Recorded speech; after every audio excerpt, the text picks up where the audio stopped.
오늘 2020년도 맞이하는 어버이 주일에 귀한 찬양도 감사하고 또 1년에 단 한 주일을 정해서 어버이 주일이라고 우리가 지키고 있는데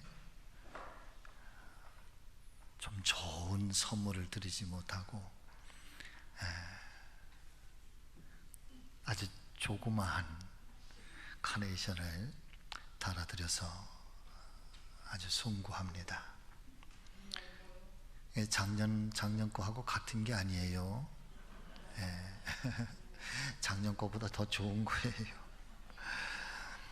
생각 같아서는 그냥 주먹만한 카네이션을 다 달아드리고 싶은데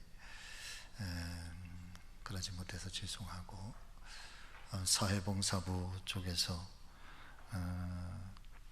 조금 선물들을 좀 마련해서 목회자들과 또 속회 지도자들이 직접 가정을 좀 방문하고 신방을 하면서 또 마음도 함께 따뜻하게 전하고 나눌 수 있는 그런 어버이 주일이 되도록, 또 자그마하지만 마음의 행복을 얻게 되실 수 있는 그런 시간이 되도록 함께 일들을 만들어 보도록 그렇게 하겠습니다.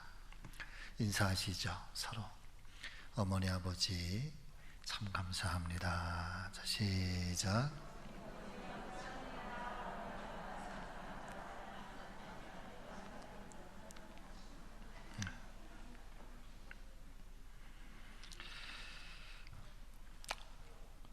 몇 해 전에 신문에 기고되었었던 한 아버지의 고백을 제가 스크랩을 해 놓으면서 그때 당시에 가슴이 뭉클했었던 기억을 떠올리면서 오늘 잠깐 그 이야기를 준비를 해 보았습니다.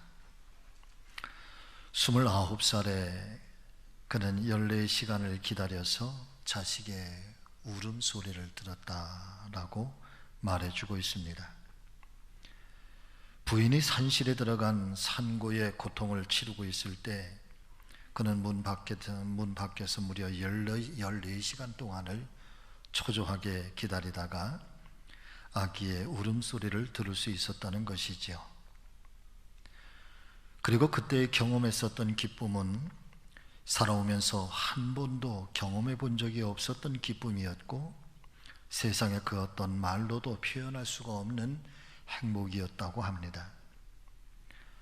그리고 37살이 되었을 때 그 아버지의 어린 자녀가 초등학교에 들어갔을 때, 학교에서 공부를 잘해서 우등상장을 타왔을 때 그 얇은 상장을 액자 속에 가지런히 끼워 안방 가장 잘 보이는 중앙에 걸어놓고 쳐다볼 때마다 그는 너무나도 그 자녀가 고마워서 행복한 눈물을 흘렸다고 말해주고 있습니다.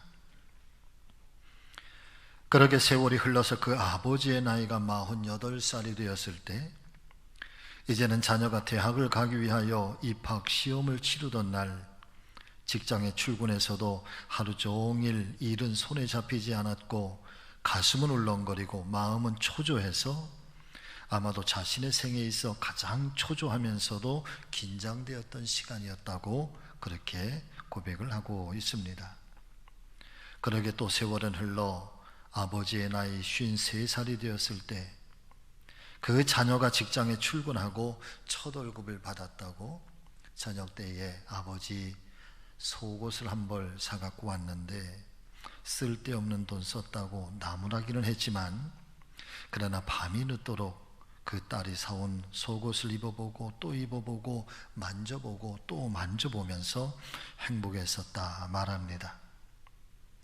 61살이 되어 딸이 시집을 가는 날, 딸은 도둑놈 같은 사위 얼굴을 쳐다보며 한박 웃음을 짓고 있는데, 아버지는 멀찍이 서서 그 딸의 행복해하는 모습을 보며 처음으로 눈시울이 뜨거워오는 것을 느꼈다고 합니다.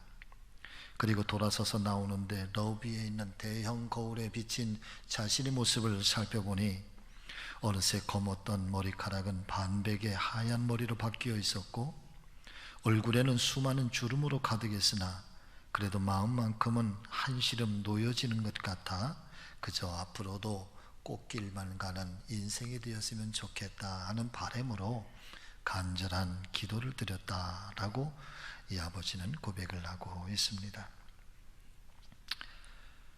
그저 일평생 자식이 잘 되기만을 바라고 또 노심초사 애쓰며 또 그 자녀를 바라보고 마지막 시집을 보내면서 꽃길만 가는 인생이 되었으면 좋겠다 하는 그런 간절한 바람까지도 담겨져 있는 아버지의 간절한 마음이 아니었는가 싶습니다. 사랑하는 믿음의 가족 여러분, 유명한 기독교인이었던 메가더 장군이 아들을 위한, 이 자녀를 위한 아버지의 기도라고 하는 아주 유명한 기도문이 하나 있습니다. 전문을 다 소개할 수는 없지만 그 기도문의 첫 마디는 주여 나에게 이런 자녀를 주십시오 라고 하면서 기도문의 처음 시작은 그렇게 열고 있고, 그리고 기도문의 맨 끝 모습을 보면은 참 의미심장한 그런 마침을 짓고 있는데 이런 이야기입니다. 그리하여 나 그의 아버지는 내가 세상을 헛되이 살지 아니하였다고 고백하게 해 주십시오.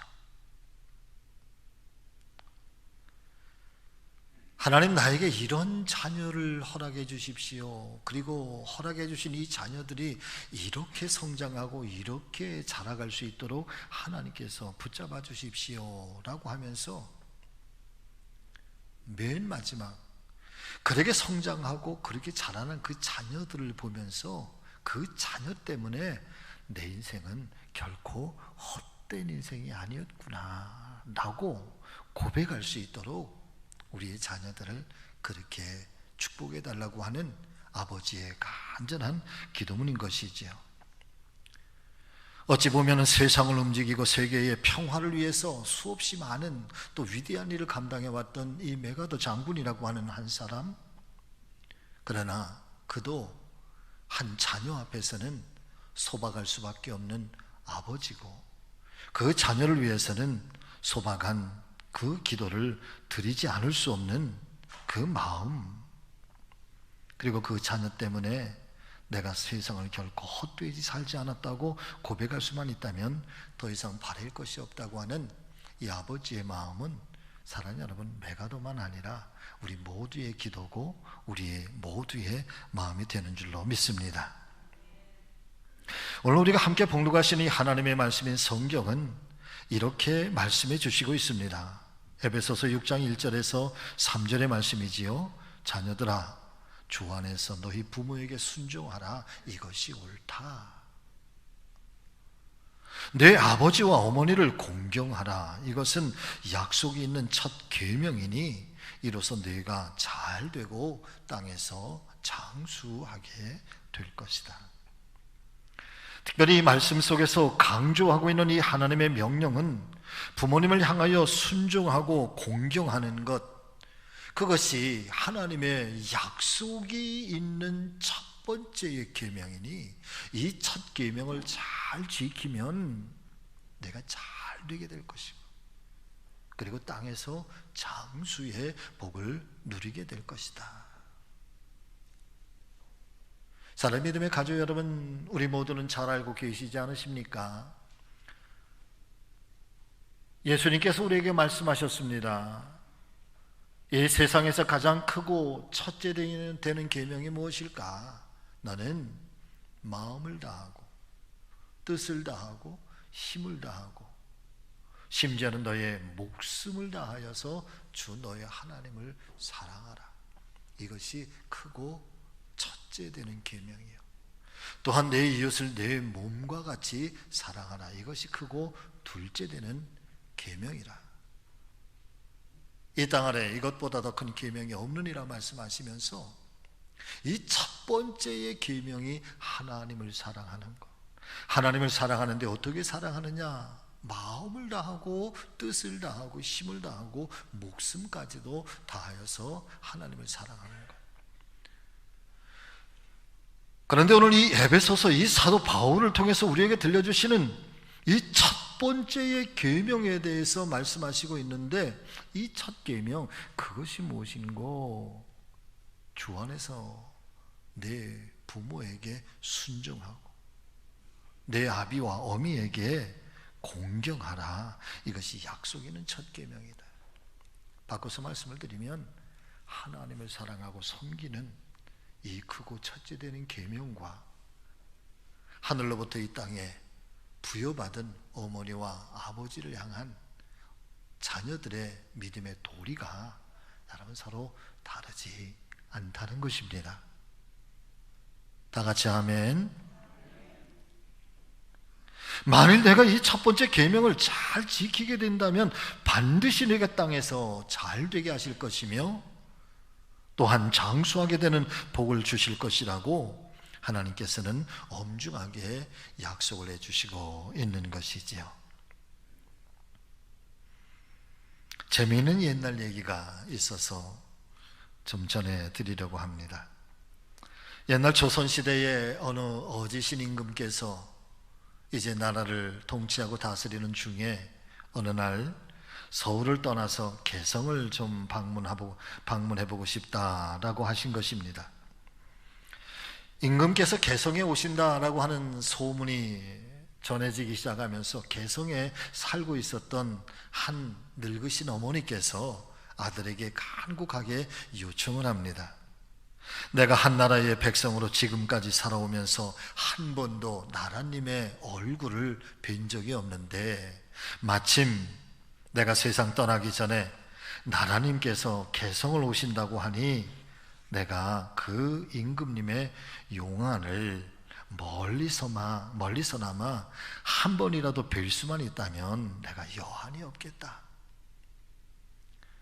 그러니 내 마지막 소원이니 내가 그 임금님 얼굴을 한 번만 볼 수 있도록 나를 좀 데려다 달라. 아들에게 요청을 하게 됩니다. 이 아들은 임금님께서 오시는 그날을 손꼽아 기다렸다가 병석에 계신 어머니를 등에 업고 무려 50리 길을 걸어서 임금님 오시는 길까지 찾아가게 되고 어머니의 소원을 들어드리게 됩니다.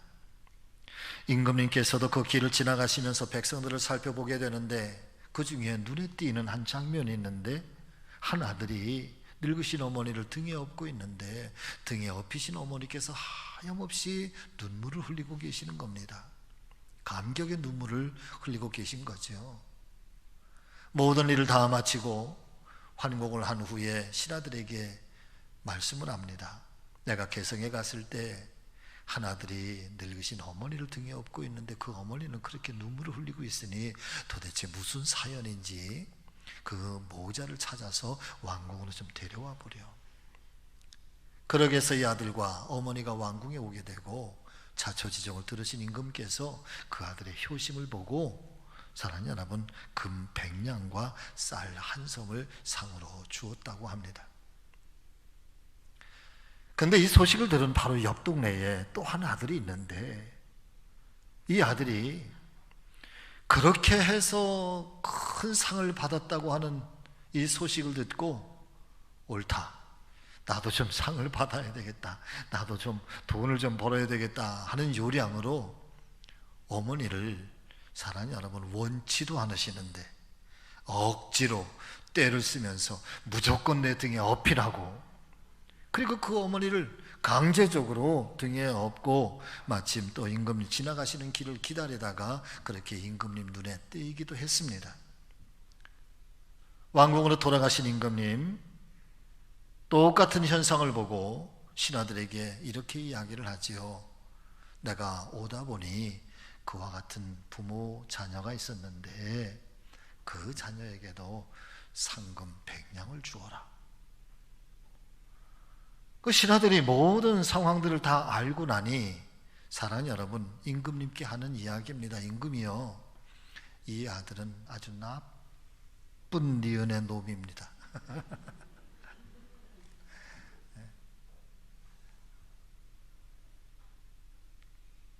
원치도 않은 어머니를 강제적으로 상을 받기 위해서 이 아들이 꾸민 것입니다.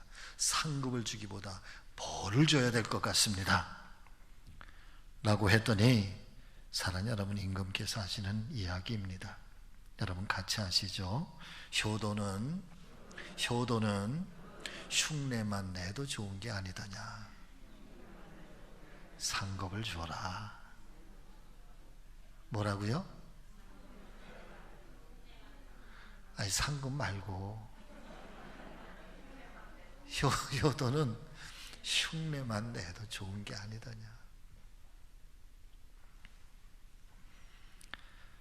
이 사람도 그 뒤에 뉘우치고 진짜 효자가 되었다고 하는 전설의 고향에 나오면 참 흐뭇한 얘기일 것 같습니다. 그러나 사랑하는 여러분, 의미가 담겨져 있는, 그러면서도 마음을 좀 따뜻하게 해주는 그런 이야기가 아닐까요? 효도는 흉내만 내도 괜찮다는 것이죠. 자, 오늘 하나님의 말씀인 성경이 우리에게 말씀해 주시고 있는 이 말씀의 의미 속에는 어떤 것이 담겨져 있는 것일까? 첫 번째는 부모님의 존재의 가치를 인정해 드렸으면 좋겠다라고 하는 것입니다. 여러분 같이 하십니다. 부모님의 존재의 가치를 인정해 드리시라. 아멘. 자녀들아, 주 안에서 너희 부모에게 순종하라. 이것이 옳은 것이다. 너의 아버지와 너의 어머니를 공경하라 라고 하는 이 말씀 속에는 우리의 곁에 계신 이 부모님의 존재의 가치를 인정해 드리고, 그리고 그분의 이 존재감을 높여드리고, 그분의 지혜와 그분의 경험과 그분께서 살아오신 지난날의 수없이 많은 삶의 교훈들을 가볍게 여기지 말고 소중하게 여겨야 할 것을 우리에게 권면해 주시고 있는 말씀인 줄로 믿습니다. 잠언서 16장 31절의 말씀을 보니까, 백발은 영화의 면류관이라 공의로운 길에서 얻게 될 것이다. 그러니까 한 삶의 그 어린 시절부터 겪어오시는 그 삶의 모든 여정들, 거기에는 행복한 일만 있었을까? 거기에는 고난도 또 역경도, 물론 즐거움과 행복한 일들이 있겠지만 어떤 순간에는 정말 죽을 것 같은 고통, 숨이 꽉 막히는 그런 괴로움, 어떤 애통한 일들을 당하면서 찢어질 듯한 그런 심정들, 또 어떤 위험한 일을 겪으면서, 그리고 또 그런 속에서 깨달았던 어떤 삶의 지혜, 삶의 교훈들, 그런 것들이, 사랑하는 여러분, 오늘 하나님의 말씀인 성경은 백발의 지혜라고 여러분 그렇게 표현을 하고 있는 것이고요, 그 삶을 살아오신 그 모든 여정들은 영화의 면류관이라고 말씀해 주시고 있는 것입니다. 잠언서 20장 29절의 말씀을 보면은 또 이런 말씀을 우리에게 전해주시고 있지요. 젊은 자의 영화는 그의 힘이다. 젊은 자의 영광스러운 것은 여러분 건강함이고 아주 치솟는 힘이라는 거예요. 그러나 늙은 자의 아름다움은 백발이라는 거예요. 어찌 보면 하나도 힘이 없는 것 같아도, 건강해 보이는 모습은 아닌 것 같아도, 그런데 사랑하는 여러분, 이 백발이 늙은 자의 아주 강력한 힘이라는 거예요. 그 속에 담겨져 있는, 숨겨져 있는 힘이 있다는 거예요.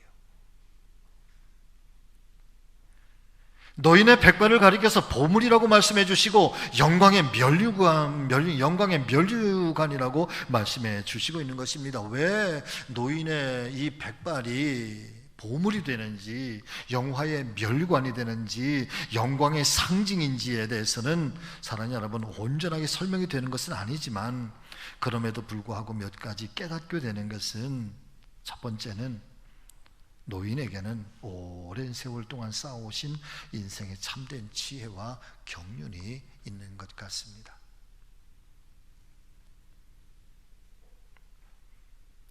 영국이라고 하는 나라는 재판을 할 때 재판관들이, 사랑하는 여러분, 반드시 하얀 그 흰머리 가발을 쓰고 재판을 임하게 됩니다. 왜냐하면 이 흰머리 가발을 씀으로써 자신의 법적인 지식이나 법률로 판단을 내릴 것이 아니라 노인의 지혜로서, 백발의 지혜로서 모든 정황들을 살펴보고 공정하게 판단함으로 무사 안일한 재판을 하지 않겠다고 하는 강력한 의지의 표현을 담고 있다는 것이지요.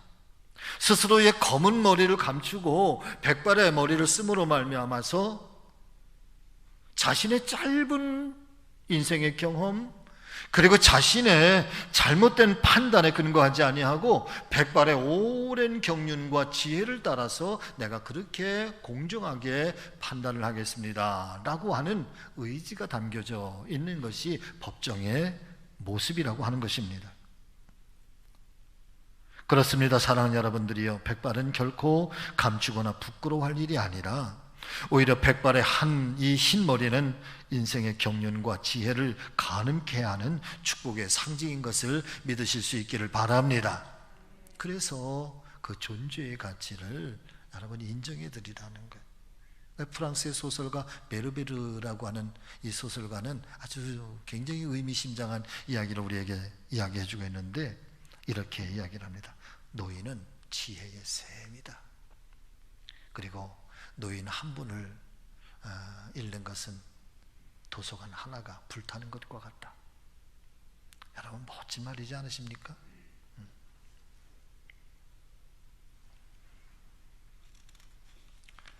두 번째로, 노인은 기도의 큰 산과 같아서, 큰 나무와 같아서 그 산과 나무의 그늘 아래 지친 나그네가 쉼을 얻고 평화와 안식을 얻게 된다고 합니다. 사랑하는 믿음의 가족 여러분, 어르신들의 기도, 부모님들의 기도가 우리 가정의 또 모든 자녀들의 큰 나무와 같음을 여러분 기억하시기를 바랍니다. 울타리죠, 울타리.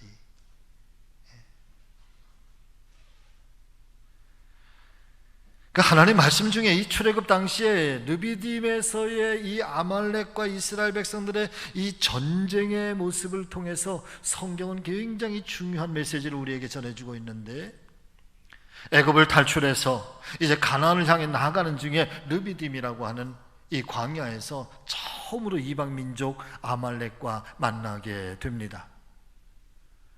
사실은 아말렉은 잘 훈련된 군사요, 전쟁에 능한 그런 민족인데, 이스라엘 백성들은 이제 애굽에서 탈출한 노예들이고 전쟁에 능하지도 않고 가지고 있는 무기도 없고 모든 것들이 이 전쟁 속에서 패할 수밖에 없는 그런 상황.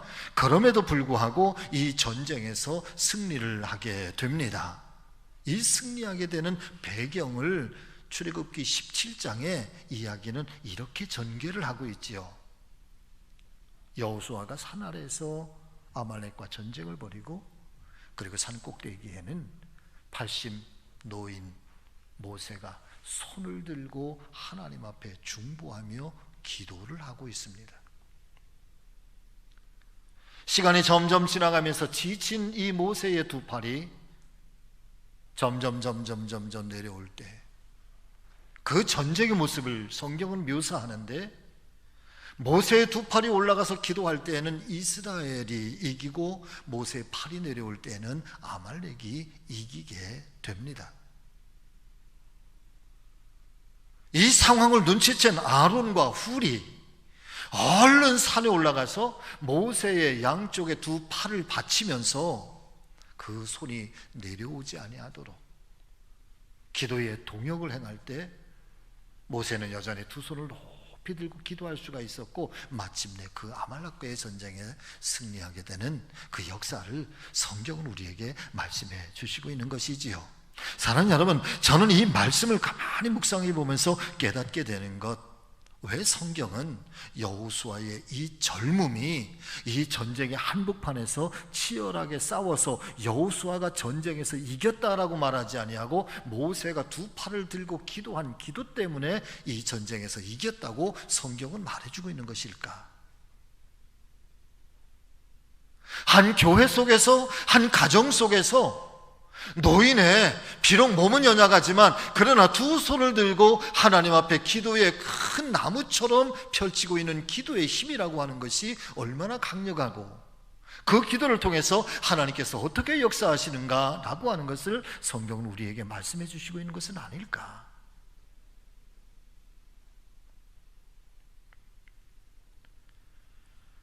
기도하는 부모님들이 많은 교회가 큰 교회이고 그런 분들이 많은 교회가 강한 교회인 것을 믿으실 수 있기를 바랍니다. 기도하는 부모님들의 자녀들이 하나님의 복을 받게 되는 것이지요.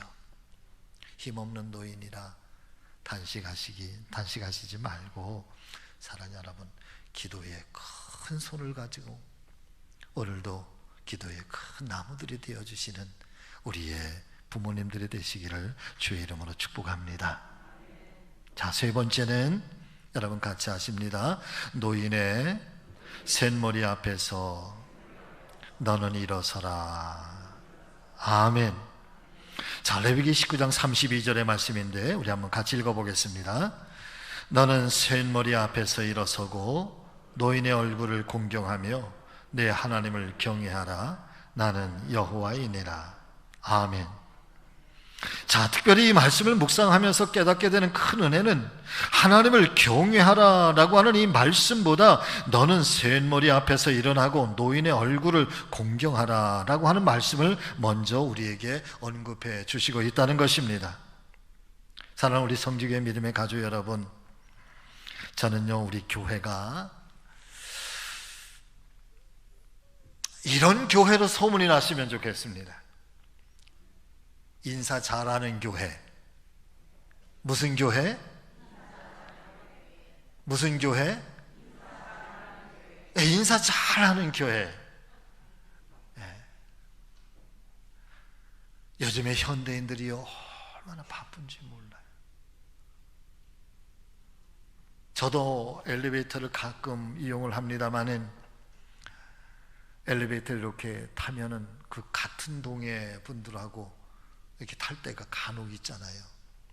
그러면은요, 제가 제 기억에 같이 탔을 때 그분들이 저에게 먼저 인사했던 기억은 별로 없는 것 같아요. 항상 제가 먼저 인사를 했어요. 그러다가 어느 날 깜빡 잊으면 그 짧은 순간인데도 불구하고 그 엘리베이터 한 공간에 있는 게 얼마나 어색한지 몰라.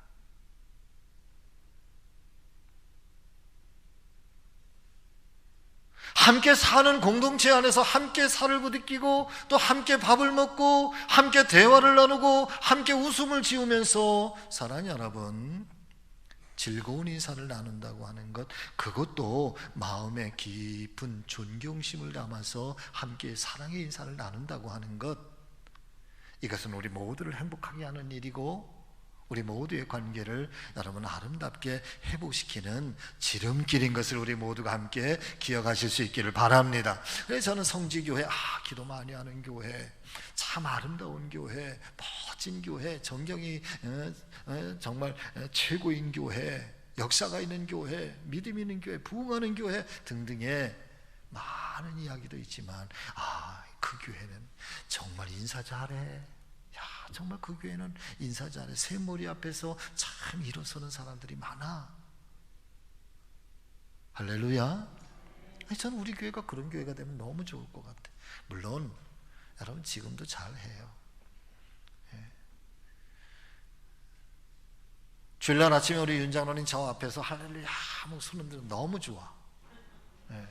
너무 감사해. 그 인사할 때 가면서 나도 할렐루야 막 샬롬 샬롬 하면서 가면 더 좋을 것 같아.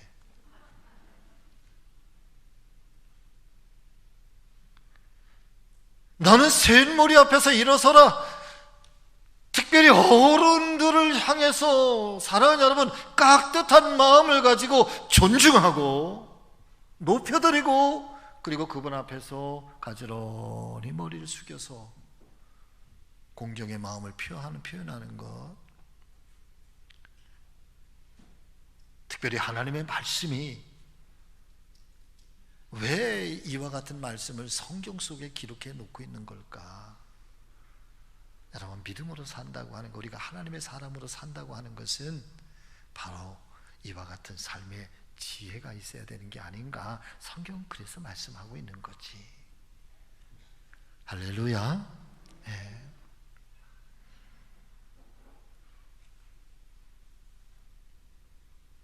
인사하시는 것, 사랑하는 여러분, 어색해하지 말고 그게 익숙해지면요 너무 행복해요. 요즘에 우리 중고등부 학생들이 참 예뻐요. 얼마나 아주 기특한지 몰라요. 인사도 잘해요. 근데 특징이 있어. 우리 애들 이렇게 인사하는 거 보면은 머리는 안 숙이고 눈은 미소를 짓고 입은 반짝반짝하고 허리만 숙여서 인사를 해. 목사님 안녕하세요. 목사님 안녕하세요. 그래. 고개는 숙여. 아니 허리는 숙여. 근데 얼굴은 이렇게 빤히 쳐다보면서 미소는 찬양에 짓고. 제가 또 막 뛰어가다가 제가 줄기차게 가르치는 게 있어요. 인사는 뛰어가면서 하는 게 아니야. 고마워, 너무 고마워. 그렇지만 그래 그 자리에 서서 두 손을 이렇게 모으고 그다음에 목사님 안녕하세요. 네, 요즘 잘해요, 여러분. 셋머리 앞에 일어서라. 사랑 믿음의 가족 여러분, 어버이 주일이지만은 특별히 우리가 부모님들의 존재의 가치를 인정해드리고 그 가치 속에서 지혜를 함께 얻으실 수 있는 우리 모두가 되시기를 예수님의 이름으로 축복합니다. 두 번째는 짧게 말씀을 드리겠습니다. 두 번째는 같이 하십니다. 부모가 부모로서의 귀한 영적 사명을 잘 해보게 해야 합니다. 아멘. 자, 자녀들이 부모를 향한 그런 믿음의 도리만 말씀하시는 것이 아니라 부모에게도 말씀해 주시고 있는데, 또 아비들아 너희의 자녀를 노엽게 하지 말고 오직 주의 교훈과 훈계로 양육하라. 부모의 존경이라고 하는 것은 내 삶이 흐트러지고 내 삶이 방종해서 그런 속에서 내 자녀들이 나에게 공경과 존경을 그렇게 해줄 것을 기대하는 것이 아니라, 부모는 부모로서의 영적 사명을 잘 감당해야 된다는 것이지요. 여러분, 요즘에요 얘기 들어보면 이런 넋두리가 있으십니다. 아유, 부모 노릇하기 너무 힘들대. 그랬더니 자녀들이 뭐라고 하는 거면, 아이고 어머니 그런 말씀하지 마세요. 자녀도요, 자녀 노릇하기 너무 힘들어요. 그런데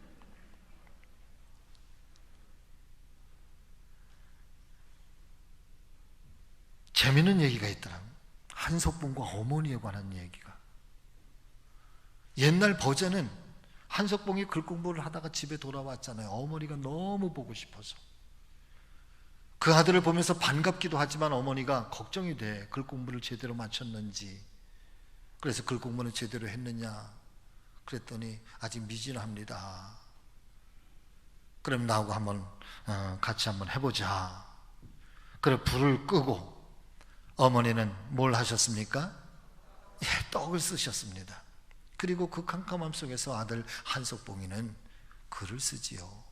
그리고 나서 불을 밝히고 나니 어머니가 썰은 떡은 가지런한데 한석봉이가 쓴 글은 삐뚤삐뚤.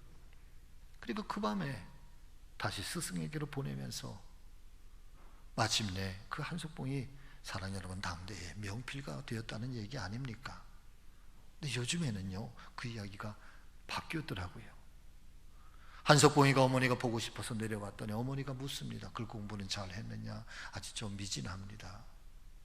그래, 그럼 나와 한번 대결을 한번 해보자. 그러시면서 나는 떡을 썰고 너는 글을 쓰고. 그러니까 한석봉이가 아들이 말합니다. 어머니, 불을 끌까요? 그랬더니 어머니가 하는 말이, 불은 왜 끄니? 깜깜한 속에서 내가 떡을 썰다가 손가락이라도 베면 네가 책임질래?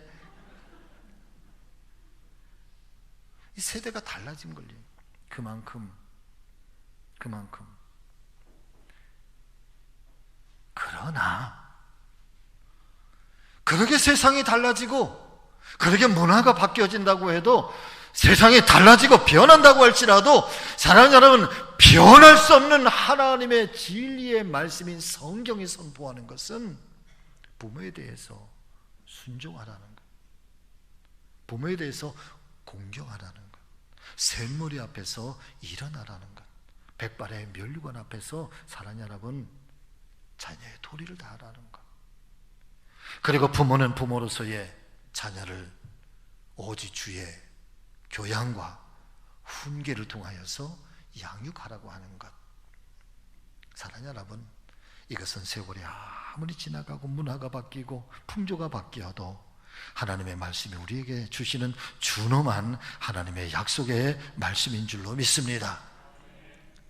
잘 지켜야 되고, 또 말씀으로만 듣는 것이 아니라 우리의 삶 속에서 잘 실천해서 오늘 하나님께서 나가신 대로 내가 땅에서 잘 되고 또 장수하게 하는 그 하나님의 은혜와 복을 누리는 사랑 믿음의 가정들, 또 우리 모두가 되시기를 예수님의 이름으로 축복합니다. 한 주간도 하나님의 은혜 가운데 강건하십시오. 다 같이 함께 기도하겠습니다.